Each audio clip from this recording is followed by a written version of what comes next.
Before we begin, if stories about quiet people carrying extraordinary things into rooms that weren't ready for them move you, do one small thing. Hit that like button, subscribe to the channel, and leave the word present in the comments so we know you're here. Because what you're about to hear is the kind of story the world usually forgets to tell until someone forces it to listen. Now settle in. I don't care what she said. Reverse the order. The nurse hesitated. She was holding a chart in both hands the way a person holds something they already know they are going to be blamed for later. The man standing in front of her was the head of surgery. 6'2", silver hair. The kind of white coat that has been starched so many times it has started to look like armor. His name was Dr. Gregory Whitman, and when he told you to do something in his hospital, you did it. You did not ask questions, you did not push back. Dr. Boateng said, the nurse tried. Dr. Boateng is a resident, Whitman said. I am the chief of surgery, reverse the order now. He did not raise his voice, he did not need to. He walked past her the way a man walks past a door he has decided not to notice. His shoes clicking against the polished floor in the specific rhythm of a person who has never once in his professional life been told no and meant it. What Dr. Gregory Whitman did not know. What nobody on the 4th floor of St. Matthias Medical Center knew at 7:14 on that Tuesday morning was that the quiet black woman in scrubs whose order he had just overridden was not a resident, was not, in fact, anyone he had authority over at all, and that in less than 6 hours he would be sitting in a conference room on the 12th floor, staring at a credentials file that had been on his desk for 3 weeks, and he would realize, slowly and without anywhere to hide, exactly whose orders he had just reversed, and exactly what it was going to cost him. Dr. Amara Boateng had arrived at St. Matthias Medical Center 18 days earlier through a side door that most of the staff never saw. A single administrative assistant had met her at a service entrance on the east side of the building and handed her an ID badge that said only BOATENG, ADEPT, internal. No title, no specialty, no photograph. She was 39 years old. She wore her hair in short, tight locks pulled back with a simple band. She spoke quietly when she spoke at all, and for the first 2 weeks that she walked the halls of St. Matthias, she did exactly what she had been sent there to do, which was almost nothing. She observed. She stood at the back of morning rounds. She sat in the corner of operating theater observation rooms with a small notebook on her lap. When people asked, she said she was a consultant, and she said it in a tone that gently but completely ended the conversation. Most of the staff assumed she was a pharmaceutical rep. The surgical residents assumed she was a visiting medical student, and they treated her accordingly, which meant mostly that they did not treat her at all. They walked past her in corridors without making eye contact. Once, a young doctor named Preston Hall had taken a mug she had just set down and filled it with coffee, turning around to find her standing there watching him, and had simply shrugged and said, "Oh, is this yours?" in the specific tone of a person who was not actually asking. Dr. Amara Boateng had taken the mug back, rinsed it, and filled it herself. She had smiled at him. She had said nothing. What she had been doing for those 18 days was the thing that the board of directors had flown her in from 3 states away to do. She was conducting a complete confidential audit of the surgical department. Every procedure, every protocol, every wrongful death complaint settled out of court and sealed with an NDA. She had been sent because St. Matthias was hemorrhaging, not money, patients.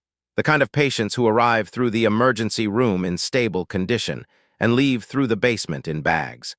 The board had called one of the most respected surgical consultants in the country, a woman whose name appeared on 3 major medical textbooks. They had asked her to come quietly. She had agreed on one condition. She worked alone, and she worked invisibly until she was ready to speak. For 18 days, she had been invisible.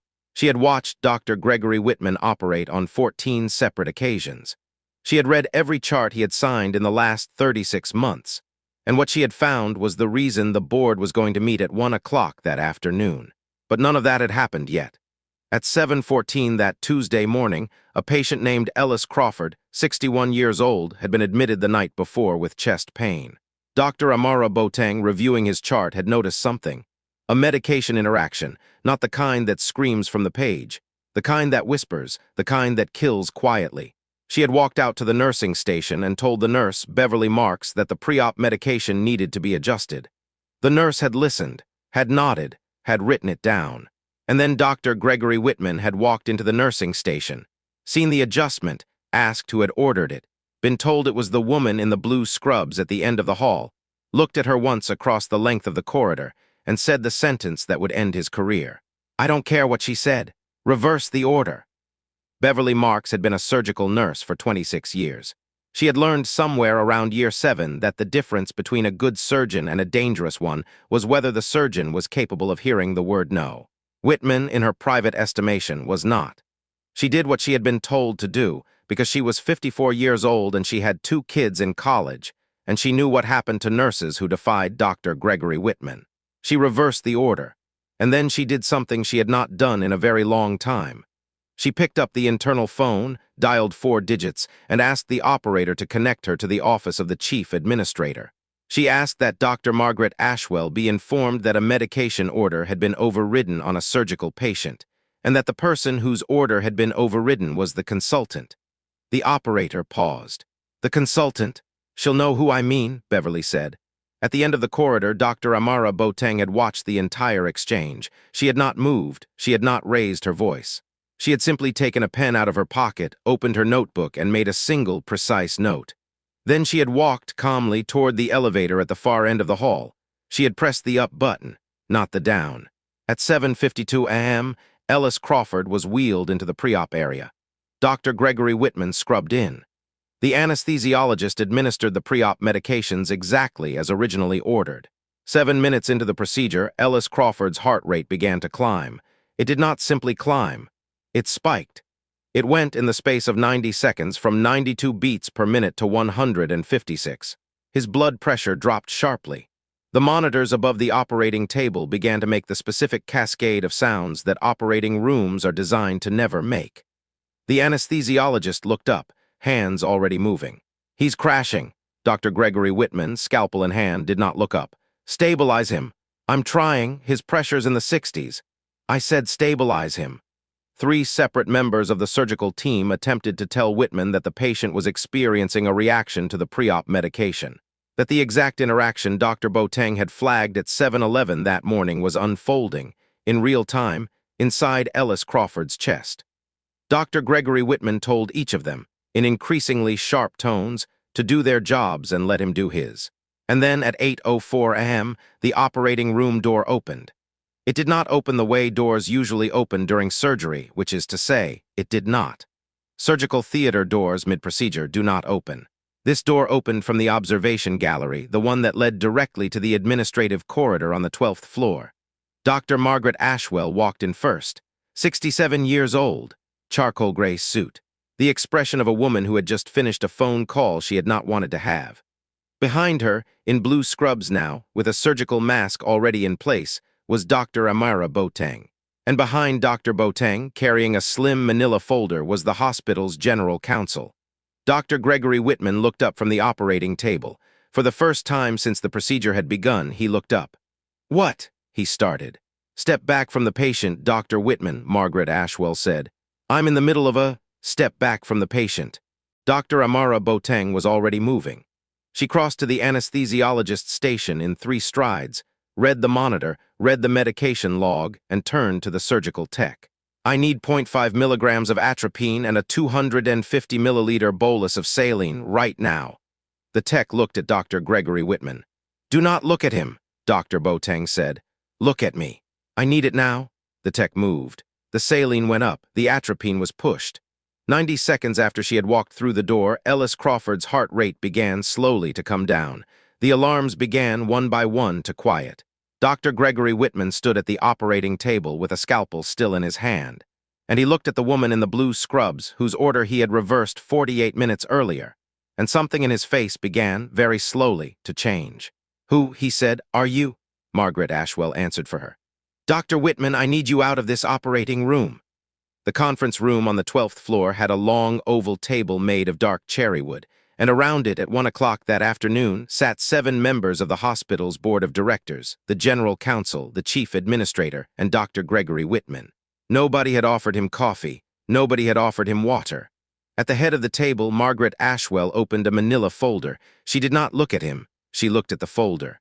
Dr. Whitman, she said, 3 weeks ago, this board engaged an independent consultant to conduct a confidential audit of the surgical department. She has been on site for 18 days. Her findings were submitted to me this morning. They are, to put it in the most neutral language I can find, not favorable. She slid the folder across the polished surface of the table. It came to a stop in front of Dr. Gregory Whitman, and on the cover, in a simple white label, was a name he had seen that morning on a badge at the end of a fourth-floor corridor. Boateng, AMARA. MD, PhD, FRCS. C, FACS Chief of CARDIOTHORACIC Surgery, Toronto General Hospital. Former Director, Surgical Outcomes Research, JOHNS HOPKINS. Consulting Fellow, American College of Surgeons. And a list of publications that ran down the side of the page and around onto the back. "Open it," Margaret Ashwell said. He opened it. Over the last 36 months, surgical procedures conducted by Dr. Gregory Whitman had produced a post-operative mortality rate of 9.1%. The national average was 1.8. The audit had identified 14 cases in which clinical decisions made by Dr. Whitman had directly contributed to preventable adverse events. 4 of those 14 had resulted in death. The file on his desk, the one that the board's executive assistant had placed there 3 weeks earlier, had been the preliminary notice. He had not opened it. He had assumed, because he always assumed, that whatever was in it could wait. The door opened. Dr. Amara Boateng walked in. She had changed out of her scrubs into a gray blazer and dark slacks. She sat down in the empty chair across from Dr. Gregory Whitman. "Ellis Crawford is in recovery," she said. "He is stable. The interaction was exactly what I flagged at 7:11 this morning. If we had administered the original dose, he would not have survived the procedure." Margaret Ashwell nodded. "Thank you, Dr. Boateng." Then Dr. Amara Boateng looked across the table at Dr. Gregory Whitman. She did not look at him with anger. She did not look at him with triumph. She looked at him the way a physician looks at a chart. Clinically, without heat. Seeing him exactly as he was, which was the thing he had spent 30 years of his professional life making sure nobody was ever allowed to do. "You walked into that nursing station this morning," she said, "and you reversed an order without reading the chart, without asking me a single question, without knowing who I was." Dr. Gregory Whitman opened his mouth. He closed it. "I have been in your hospital for 18 days, she said. "I have observed 14 of your surgeries. I have read 361 of your charts. This morning was not the exception. This morning was the pattern. The only difference between this morning and the other mornings is that this morning, the person you ignored happened to be the person the board had hired to watch you." The room was completely quiet. "When you saw me at the end of that corridor, what did you see? You saw a black woman in blue scrubs whose name you did not recognize, and you decided, in the quarter second it took you to look at me and look away, that whatever she had written on that chart could not possibly be more important than whatever you had decided to do. You decided it without knowing. You decided it without asking. You decided it because you had decided a very long time ago that certain people's names on certain charts could be reversed without consequence." She paused. "The reason Ellis Crawford is going to eat dinner with his wife tonight is not because of you. It is because a nurse named Beverly Marks picked up a phone, and because a chief administrator named Margaret Ashwell answered it, and because I was already in the elevator when the call came in. It is because of the parts of this hospital that still function in spite of you, not because of you, in spite of you." Margaret Ashwell closed her own folder. "Dr. Whitman, effective immediately, your surgical privileges at St. Matthias Medical Center are suspended pending review. You will surrender your badge on your way out of this room. A formal report will be filed with the State Medical Board by the end of this week." He understood. He stood up. He walked to the door. He turned once as if he were going to say something, and then he did not say it. He walked out. The door closed behind him. Dr. Amara Boateng opened her notebook. She made a single, precise note. She closed the notebook. She looked up at Margaret Ashwell and said, in the quietest voice in the room, "I have 4 more names to discuss with the board this afternoon if you have time." Margaret Ashwell had time. The story of what happened on the 4th floor of St. Matthias, that Tuesday morning, did not break the way most stories break. The official statement that went out to staff on Wednesday said only that Dr. Gregory Whitman was taking a leave of absence to pursue other opportunities. But hospitals are made of people, and people talk. By Thursday, every nurse on every floor of St. Matthias knew some version of what had happened. A black woman in blue scrubs had stood at the end of a corridor and watched Dr. Gregory Whitman reverse her order. A nurse named Beverly Marks had picked up a phone. An elevator had gone up instead of down. A man who had spoken to a great many people in his 30-year career as if they did not matter had, in the space of a single morning, discovered that they did. Beverly Marks received a private note on her locker on Friday morning, a single sheet of heavy cream-colored paper. On the front, in small, careful handwriting, it said, "Thank you for picking up the phone." A.B. Beverly kept the note. She still has it, 11 years later. Dr. Gregory Whitman did not return to St. Matthias. His license was not revoked, but it was restricted severely enough that no hospital in the region was willing to employ him in a surgical capacity afterward. He moved to a smaller city. He took a teaching position at a medical school that was not particularly prestigious, and he lived the rest of his career in a way that was considerably quieter than the one he had been living. 4 other surgeons at St. Matthias were quietly released over the following 3 months. The audit Dr. Amara Boateng had conducted became a template adopted by the hospital's parent network. It is referred to internally as the Boateng Protocol. Ellis Crawford went home to his wife on a Friday. He lived another 11 years. He saw his grandchildren graduate from high school. He never knew that the reason he had gone home that Friday was because a woman he had never met had read his chart at 7-Eleven on a Tuesday morning. Dr. Amara Boateng left St. Matthias on the following Monday. She flew back to Toronto. She returned to her operating room. She did not give an interview. She did not write an op-ed. She simply went back to work. Several years later, at a medical conference in Boston, a young resident asked her what she had felt at the end of that corridor when the chief of surgery had looked at her and walked away. Dr. Boateng considered the question. "I did not feel anything particularly unusual," she said. "I have been underestimated in that specific way my entire career. People like him think they are being decisive. They are not being decisive. They are being lazy. They have decided in advance who counts and who does not, and they walk through their lives applying that decision to every room. They enter and they call it judgment. It is not judgment. It is the refusal to do the work of actually looking at the person in front of them." She set her coffee cup down. "My job in that corridor was not to make him see me. It was never going to be my job to make him see me. My job was to make sure that his failure to see me did not kill the man on the operating table. That is the job. Everything else is weather." The resident would remember those words for the rest of her career. Everything else is weather. Dr. Amara Boateng did not become a household name. She did not write a memoir. She simply kept doing what she had been doing before. Because here is the thing about people who have spent their whole lives being underestimated. They do not need the room to applaud them. They do not need the villain to apologize.